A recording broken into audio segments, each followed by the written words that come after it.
Olá, bom dia, boa tarde, boa noite e boa madrugada. Tudo bem, pessoal? Eu espero que seja tudo bem com cada um de vocês. Acredito que este será o último vídeo antes do especial que nós iremos fazer do diretor Nobuhiko Obayashi. Porém, isso não significa que eu irei parar com os vídeos sobre esse diretor ou até mesmo os seus filmes. Muito pelo contrário, eu quero explorar ainda mais este grande universo de Obayashi. No vídeo de hoje nós iremos conversar sobre um filme bastante interessante e que tem muito a nos contar, chamado Seven Weeks, e o título original se refere a um ritual budista do período de luto, nos lembrando que a vida e a morte são um ciclo contínuo e que, como em muitas passagens do filme, nós nascemos com um único propósito: a morte. Se você caiu aqui de paraquedas, então te convido a conhecer o canal Cinease. Aqui nós temos mais de 430 vídeos falando um pouco sobre o cinema asiático em geral, mas o nosso carro-chefe é o cinema japonês. Então peço para se inscrever, compartilhar, curtir e também deixar um comentário se possível. Então vamos para o vídeo de hoje. Olá, boa noite pessoal, tudo bem com vocês? O meu nome é Marcelo e você está no Cinease. Roda a vinheta.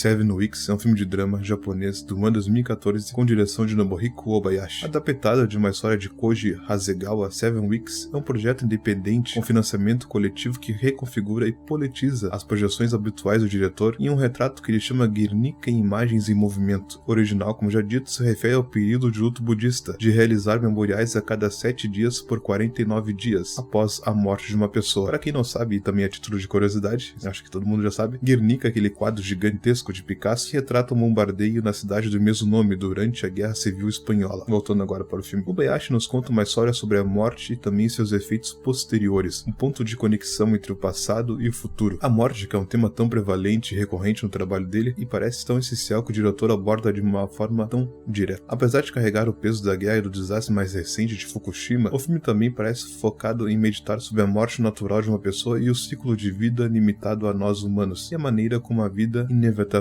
continua após isso. O filme traça a história de uma cidade de fronteira russo-japonesa para ilustrar a fluidez das fronteiras nacionais e coordenar a loucura das disputas territoriais, e também aborda a responsabilidade do Japão durante a guerra, sua atual crise nuclear e as mágoas da juventude e do amor. A morte que estamos sendo convidados a testemunhar é de Mitsuo Suzuki, de 92 anos, um médico e proprietário de alguns que consideram uma loja sucatas, que é descoberto por sua neta Kana. O médico morreu alguns dias depois e o horário que mostra o seu relógio de pulso é o momento em que ocorreu o grande terremoto no leste do Japão em 2011 e que acarretou também um acidente nuclear em Fukushima. Logo sua família extensa começa a chegar, começando com a sua irmã viúva Eiko, seu neto Fuyuki e sua filha Kazane e o irmão Akiko, enquanto o irmão Fukuyo e sua esposa Setsuko chegarão mais tarde apenas para o tempo do velório. Uma reunião familiar complicada, definida por várias alegações de culpa e também de responsabilidade, tornando o evento bastante cansativo para todos, especialmente após a chegada de Nobuko, uma ex-enfermeira que trabalhava com Mitsuko na clínica, e cumpriu o papel de mãe para Kana e também Akiko, cujos pais foram mortos em um acidente de carro enquanto ainda eram jovens. A Nobuko é de muitas maneiras a chave para um mistério. Parece que ela ressuscitava as memórias traumáticas de amor e da guerra de Mitsuo na época de sua juventude. Em seu velório, homens de idade semelhante contavam suas histórias de guerra, Eiko lembrando aos jovens que sua juventude foi a guerra e talvez eles tenham o direito de romantizá-la por toda a sua terrível crueldade. O filme se passa em Ashibetsu, uma cidade mineira a céu aberto, cuja população diminuiu à medida que a dependência do carvão também diminuiu. Kazane, sua bisneta, esbarra em seu tio Akiko e sua namorada Yoko enquanto se voluntariava para um projeto de escavação que desenterrava a vergonhosa prática da cidade de usar o trabalho escravo coreano ao longo dos anos 30 e 40. Também temos uma cena bastante interessante de uma idosa coreana lamentando a morte de seu filho, cantando Arirang, lamenta sobre o local da escavação, apenas para depois visitar o local semelhante que se tornou o mundo do Canadá, uma atração turística incluindo uma réplica da casa de Anne of Green Gables. Enquanto Eiko e Kana refletem sobre as mudanças na cidade, há uma pequena tristeza pelo fechamento da mina que parece incongruente, mesmo que a salubridade do carvão do solo seja mais favorável que a energia nuclear devido aos perigos. No entanto, o engenheiro nuclear Haruhiko mais tarde aposta seu futuro na energia renovável. As lembranças do médico se tornam um reflexo do ambiente político e cultural do Japão nos anos 40. O jovem se envolve em um triângulo amoroso com seu amigo e artista Ono e a noiva dele Ayano, levando a uma missão a Sakhalin que estava sob domínio japonês. Uma história encharcada de sangue volta para sobrar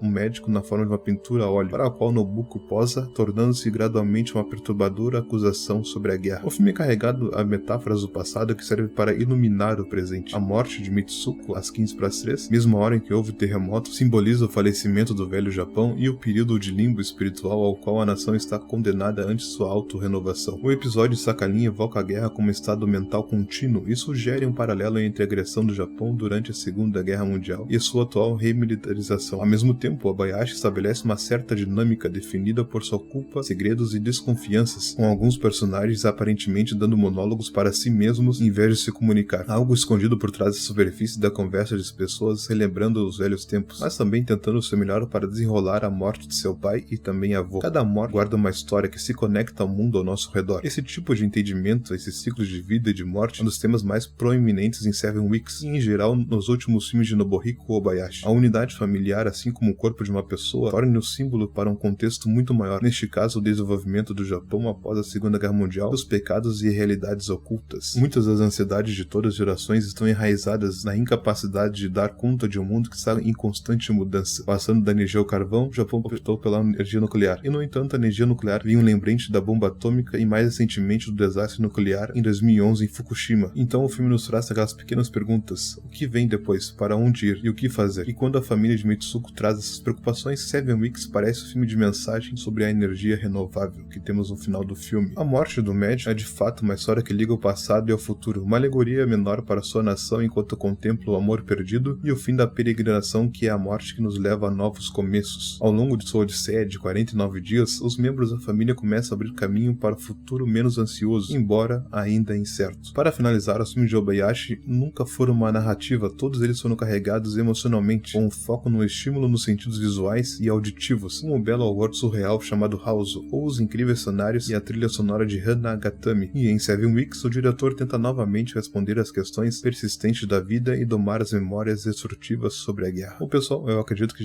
nosso papo já tenha dado bastante resultado, então, como eu sempre digo, se vocês tiverem a oportunidade de assistir, eu recomendo. Acredito que não seja um filme tão complicado de se encontrar, então, boa sorte. O vídeo de hoje vai ficando por aqui, eu espero que vocês tenham gostado e se gostou, já sabe o que fazer. Não se esqueça de deixar o seu gostei, compartilhar o vídeo, comentar e também se inscrever no canal. Muito obrigado e até a próxima.